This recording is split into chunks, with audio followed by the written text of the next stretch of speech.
The leather chair creaked as I leaned back in my office, watching my brother Peter pace furiously in front of my desk. His expensive suit was wrinkled, his normally perfect hair disheveled. Signs that his carefully constructed facade was cracking. "You think you're so clever, don't you?" He spat, throwing a stack of papers onto my desk. "Hiding behind Dad's old promises. But times have changed. The company needs strong leadership, not some weak-willed idealist who cares more about employee benefits than profit margins." My name is James Mitchell, and at 35, I was about to show my older brother exactly what happens when you mistake kindness for weakness. 5 years of careful observation and documentation were about to pay off. "Are you done?" I asked calmly, not touching the transfer documents he'd thrown down. "Because if this is another attempt to force me out of Mitchell Construction, you're wasting both our time." Peter stopped pacing, his face reddening. "This isn't a request anymore, James. Either you sign over your shares voluntarily or certain information about your past might find its way to the board." I raised an eyebrow, keeping my expression neutral despite the anger building inside me. "What information would that be?" He smiled, the same smug grin he'd worn since childhood when he thought he had the upper hand. "Remember that project in Denver? The one where the numbers didn't quite add up? I know what really happened." The irony almost made me laugh. The Denver project, where I first discovered Peter's illegal kickback scheme with our suppliers. He thought he found dirt on me, but all he'd done was give me an opening. "Interesting you should mention Denver," I said, reaching for my phone. "I have some recordings you might want to hear." His smile faltered slightly. "What recordings?" I pulled up an audio file and pressed play. Peter's voice filled the room. "If anyone asks about the invoices, stick to the story. The extra materials were damaged on site. No one needs to know about our little arrangement." The color drained from his face as I stopped the recording. That's nothing. It proves nothing." "Really?" I opened my desk drawer and pulled out a USB drive. "Because I have 5 years of similar recordings. Phone calls, meetings, video footage of you accepting envelopes in parking garages. Did you really think I wouldn't notice the systematic theft from our family's company?" Peter's hands clenched into fists. "You're bluffing. You wouldn't dare expose this. It would damage the company's reputation." I stood up slowly, meeting his gaze. "See, that's where you're wrong, Peter. I've already exposed it to the right people. The FBI has copies of everything. They've just been building their case, gathering more evidence. Today was your last chance to come clean." "What?" His voice cracked. "You're working with the FBI?" "For the past 3 months," I confirmed. "Ever since I found proof that you were not just taking kickbacks, but laundering money for some very dangerous people. Did you think I wouldn't investigate when our steel suppliers suddenly doubled their prices, but our costs somehow went down?" Peter lunged forward, grabbing the USB drive from my desk, but I didn't try to stop him. "This is the only copy, right? You destroy this, and it's your word against mine." I almost felt sorry for him as I pulled out my phone again, sending a quick text. "Almost. That's just a blank drive, Peter. A prop. Everything real is already safely stored where you can't touch it." As if on cue, there was a knock at my office door. Agent Sarah Martinez stepped in, followed by 2 other FBI agents. "Peter Mitchell, we have some questions about your business dealings." I watched as understanding finally dawned on my brother's face, the realization that his scheme was unraveling, that his own arrogance had been his undoing. "You set me up," he whispered, staring at me with a mixture of rage and disbelief. "No," I corrected him, sitting back down at my desk. "You did this to yourself. I just made sure there would be consequences." The morning after Peter's arrest, I sat in Mitchell Construction's main conference room, facing our stunned board of directors. The mahogany table that had witnessed decades of family leadership now felt like a barrier between 2 worlds, the company we had been and the one we would become. "Let me get this straight," Marcus Chen, our longest-serving board member, said as he reviewed the documents in front of him. "Peter has been running a kickback scheme through our supply chain for 5 years?" "The kickbacks were just the beginning," I replied, pulling up a presentation on the screen. "He was using our legitimate contracts as cover for money laundering.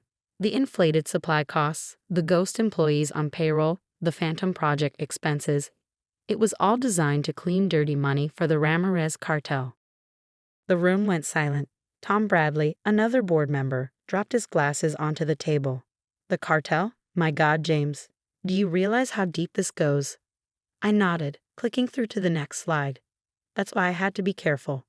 One wrong move, and it wouldn't have just been the company at risk. People could have died. My phone buzzed. Another message from Agent Martinez. Your brother's asking to make a deal. Says he has names. You were right about him cracking under pressure. Sarah, our head of legal, cleared her throat. The question now is how we move forward. This could destroy us if it becomes public. I stood up, walking to the window that overlooked the city skyline.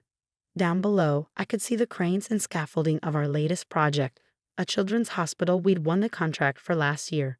Peter had fought against bidding on it, claiming the profit margins were too low. Now I knew why. It would have been too visible, too scrutinized for his schemes. We get ahead of it, I said, turning back to face the board. Complete transparency with the authorities, full cooperation with the investigation. We show that Peter's actions were those of a rogue executive, not a reflection of our company's values. And the financial impact? Marcus asked. I clicked to the next slide, showing a series of calculations. I've been preparing for this. Over the past year, I've been quietly restructuring our supplier relationships, building legitimate alternatives to Peter's compromised channels. We'll take a hit, but we'll survive. Just then, my assistant knocked and entered quickly. James, you need to see this. She handed me her tablet, open to a breaking news article. My stomach dropped as I read the headline. Mitchell Construction here arrested in FBI raid. Cartel connections alleged. The board members' phones started buzzing as the news spread. Sarah was already on her phone, likely calling our PR team. But I remained calm, having anticipated this moment. Ladies and gentlemen, I said, raising my voice slightly to cut through the growing chaos. This is what we prepare for. Sarah, initiate Protocol Echo. Marcus, call an emergency shareholder meeting for tomorrow morning. Tom, get our project managers on a conference call. They need to hear this from us first. As the room erupted into activity, I felt a strange sense of relief. The secret I carried for 5 years was finally out. The weight of watching, waiting, documenting every illegal move my brother made, it was over. My phone buzzed again, this time with a call from my mother. I stepped out into the hallway to answer it. James, her voice was shaking. Tell me it's not true. Tell me Peter wouldn't. Mom, I said softly, we need to talk. But not over the phone. Come to my office? An hour later, she sat across from me, her hands wrapped around a cup of tea that had gone cold. I just finished showing her a small fraction of the evidence I gathered against Peter. All this time, she whispered, you carried this burden alone. Why didn't you come to me? I thought about all the family dinners where Peter had played the perfect son, about how he'd systematically turned our parents against my concerns over the years. Would you have believed me? Peter was always the golden child, Ma. The one who could do no wrong. She flinched at my words, but didn't argue. And now? What happens to him now? That depends on how much he cooperates, I said, checking a new message from Agent Martinez. Right now, he's trying to save himself by giving up his contacts in the cartel. And the company? She asked. Your father built this from nothing, James. It was his legacy to both of you. I walked to my office wall, where a photo hung of my father and me at my first construction site. I was 12, wearing an oversized hard hat, beaming up at him. That's why I had to stop Peter, Mom. Dad built this company on integrity, on doing things right. Peter was destroying that, piece by piece. She stood up, walking over to join me at the photo. Your father would be proud of you, James, not just for saving the company, but for how you did it. You gave Peter every chance to stop, didn't you? I nodded, remembering the countless subtle warnings I'd dropped over the years, the opportunities I created for him to come clean. Until the very end. But he was too far gone, too convinced of his own invincibility. 6 months after Peter's arrest, I stood at the podium in Mitchell Construction's main auditorium, facing our employees, the press, and a future I never expected to navigate alone. Today marks a new chapter, I began, my voice steady despite the cameras flashing. Mitchell Construction isn't just surviving. We're emerging stronger, more transparent, and more committed than ever to our core values. The past months had been a whirlwind of federal investigations, damage control, and rebuilding trust. Peter had eventually pleaded guilty, turning state's evidence against the cartel in exchange for a reduced sentence. His cooperation had led to dozens of arrests and the dismantling of a major money laundering operation. As I continued my speech, I caught sight of Agent Martinez in the audience, giving me a subtle nod. Earlier that morning, she delivered the news. The last of Peter's cartel contacts had been arrested in Mexico. The threat that had hung over our company was finally gone. Some of you have asked why I waited so long to expose what was happening, I said, addressing the question that had haunted many discussions. The truth is, gathering evidence wasn't enough. We needed to ensure that when we moved, we could protect everyone involved. Our employees, our clients, our partners. My phone buzzed in my pocket, a message from Peter's lawyer. He wanted to meet. Again. I ignored it, focusing instead on the faces before me. These were the people who mattered now. The ones who had stuck with us through the crisis. In the past 6 months, we've implemented new oversight measures, restructured our supply chain, and established the most rigorous compliance program in the industry. But more importantly, we've renewed our commitment to what matters most, building not just structures, but trust. After the presentation, I retreated to my office to find my mother waiting. She looked better than she had in months, the shadow of Peter's betrayal finally lifting from her eyes. He wrote to me, she said without preamble. From prison. I sat down behind my desk, already guessing what was coming. And? He wants to meet with you. Says he has information about other companies involved in his schemes. Claims he wants to make things right. I pulled out my tablet, bringing up the latest company financials. Our profits are up 15% since we cleaned house. Client confidence is restored. The FBI has everything they need from him. There's nothing left to make right.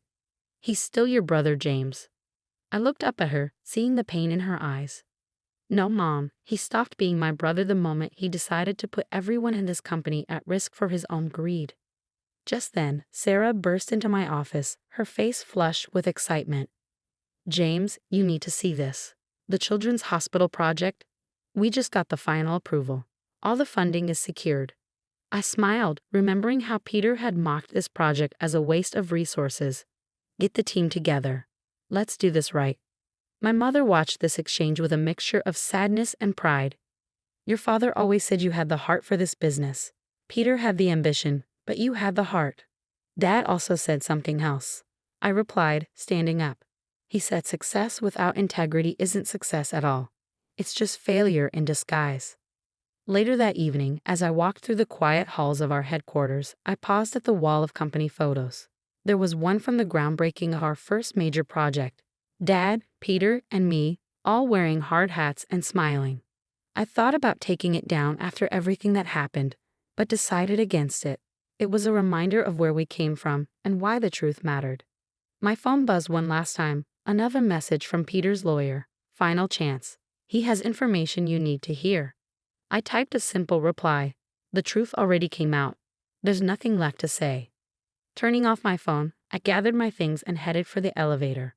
Tomorrow, we would break ground on the Children's Hospital. It would be the largest project in our company's history and the first one that was entirely mine to lead. As I drove home, the city lights twinkling around me, I thought about the legacy my father had left us. Peter had seen it as something to exploit, a tool for his own advancement. But I understood now what Dad had been trying to teach us all along. True success isn't measured in profit margins or power plays. It's measured in the lives you touch, the trust you build, and the integrity you maintain when no one's watching. The next morning, as I stood at the hospital construction site watching the sunrise paint the sky in shades of hope, I felt a deep sense of peace. Peter had tried to destroy our family's legacy, but in doing so, he'd only made it stronger. Sometimes the greatest victories come not from defeating your enemies, but from staying true to who you are. The company would move forward, building not just buildings, but a future founded on trust, integrity, and the simple belief that doing the right thing matters. That was a legacy worth protecting, worth fighting for. And in the end, that was the only victory that truly mattered.